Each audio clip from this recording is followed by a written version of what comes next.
On December 17, 2015, a shocking discovery was made in a remote woodland area near West Calder, on the outskirts of Glasgow. In a shallow grave, human remains were uncovered, marking a critical juncture in a chilling investigation. The initial examination of the remains revealed a disturbing scene. Fragments of a spine and skull were so fragmented that authorities initially doubted their human origin. However, this grim finding soon led to a breakthrough.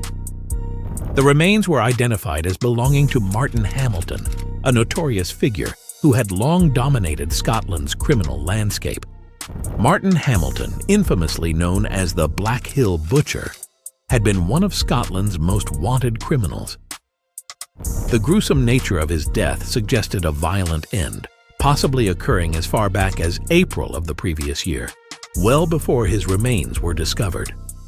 Hamilton's story, characterized by a fearsome reputation in the underworld, culminated in this macabre conclusion. The question arose: how did Hamilton, a man who had carved a notorious niche in Scotland's criminal world, come to such a dreadful fate? Hamilton's notoriety stemmed from a career steeped in brutality and violence, making his demise a topic of intense scrutiny.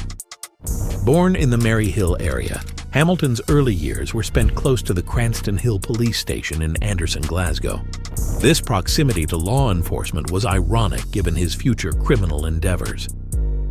In 1984, Hamilton found himself entangled with the law for the first time, resulting in a 6-year prison sentence for assault with intent to cause severe injury and for carrying an offensive weapon. Despite his relatively small stature, standing at just 5 feet 5 inches, Hamilton's presence was anything but diminutive. His physical appearance belied the ruthlessness that defined his reputation. He was known for his rapid-fire speech and an unassuming demeanor, traits that made him all the more dangerous. His early years were marked by an aura of fear. His schoolmates went to great lengths to avoid him, illustrating the extent of his intimidating presence. The 1990s marked a period of increased notoriety for Hamilton. 2 separate shootings near his Glasgow residence garnered media attention, with the Glasgow Evening Times dubbing him Scotland's most hated man. This label stuck with him throughout his criminal career. In 1992, Hamilton, then 30, faced trial at the High Court in Stirling, along with 3 others, for conspiring to rob a branch of the Dunfermline Building Society in Annowland.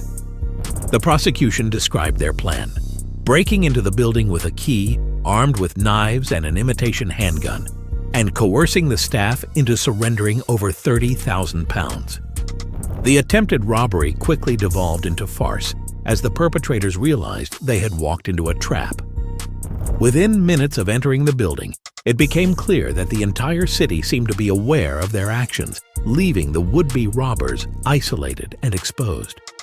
Despite his reputation for violence, Hamilton was not considered a major player in Glasgow's criminal circles during the 1990s. His involvement in drug dealing and armed robbery did not elevate his status among the city's more influential figures, who avoided him due to his unpredictable and volatile temperament. As Hamilton reached his late 30s, it became apparent that his reign of terror in Glasgow was winding down. Following his release from prison for the botched robbery, Hamilton found himself under close surveillance by the Glasgow police. His movements were monitored closely, and he was forced to relocate. In 1998, Hamilton shifted his focus to Edinburgh, where he began to carve out a new territory in the city's drug market. This transition marked the beginning of a new chapter in his criminal career, one that would eventually lead to his tragic end. By 1998, Hamilton had made a strategic move from Glasgow to Edinburgh, seeking to exploit the city's drug market. His shift in location was driven by a fallout with Glasgow's criminal elite, particularly after he had been given a firearm and an advance payment by the infamous Arthur Thompson. Hamilton was tasked with eliminating rival gangster Paul Ferris, but instead chose to inform Ferris of the plot and absconded with the cash. This audacious move did not sit well with the Glasgow underworld and marked the beginning of Hamilton's decline in his former stomping grounds. Hamilton's violent tendencies and brutal reputation continued to shape his criminal activities in Edinburgh.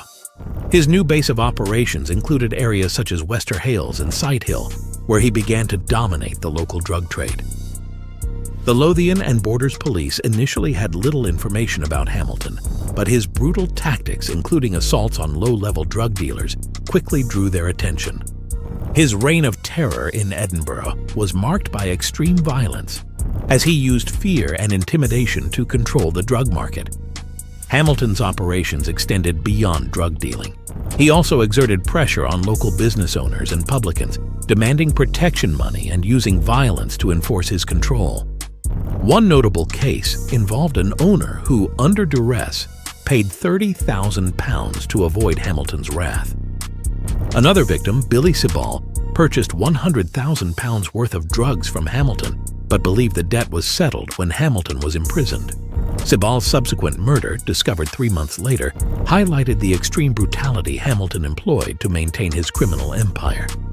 Hamilton's methods of torture were notoriously horrific. He was known for inflicting severe physical and sexual abuse on those who failed to meet their drug debts. His brutality was compounded by a propensity for inflicting pain and suffering, often combining physical abuse with a sexual element.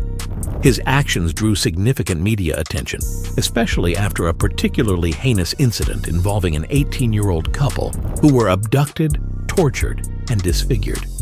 This case became a turning point, leading to a high-profile trial conducted under tight security measures to protect witnesses. Hamilton's trial revealed the full extent of his cruelty. Despite being acquitted of some charges, he was convicted on the most severe counts, resulting in a life sentence with a parole eligibility set at 9 years. The sentencing judge, Lord Kingar, compared Hamilton's malevolence to that of notorious child murderer Robert Black. Hamilton's modus operandi involved luring young men into his criminal network with promises of drugs and then subjecting them to severe abuse if they failed to deliver. After serving part of his sentence, Hamilton was paroled in September 2014. However, he vanished by the following year, prompting a nationwide search. Authorities issued an arrest warrant in April 2015, and a public campaign, including an appeal on BBC's Crime Watch, was launched to locate him. Despite these efforts, Hamilton remained elusive until December 2015, when his remains were discovered in a secluded woodland near the Five Sisters Business Park in West Lothian. Speculation about the motives behind Hamilton's murder included theories that he was targeted by Liverpool-based criminals for allegedly defrauding them of £40,000. This theory gained traction when James Farley, a Liverpool native, was arrested and charged with Hamilton's murder in January 2017. Farley, who faced additional charges, including attempting to obstruct justice and drug distribution, denied the allegations. However, his declining health led to his release from prison before he could stand trial. The final farewell to Martin Hamilton was delayed by 8 months due to the ongoing police investigation. In August 2016, a brief memorial service was held at Glasgow's Maryhill Crematorium, attended by a small group of mourners. The death notice painted a contrasting picture of Hamilton, depicting him as a cherished family member and valued friend. In reality, Hamilton's legacy was marked by a history of extreme violence and brutality, leaving a lasting impression on Scotland's criminal underworld.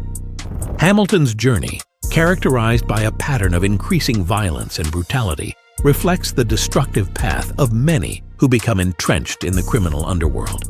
His move from Glasgow to Edinburgh, driven by a fallout with Glasgow's criminal elite, and his subsequent dominance in the city's drug market illustrate how the pursuit of power and money can lead individuals to commit unspeakable acts. In the end, Hamilton's legacy is one of terror and brutality, a testament to the far-reaching consequences of a life spent in the shadows of criminal activity. His story serves as a somber reminder of the cost of violence and the often grim fate that awaits those who live by the sword.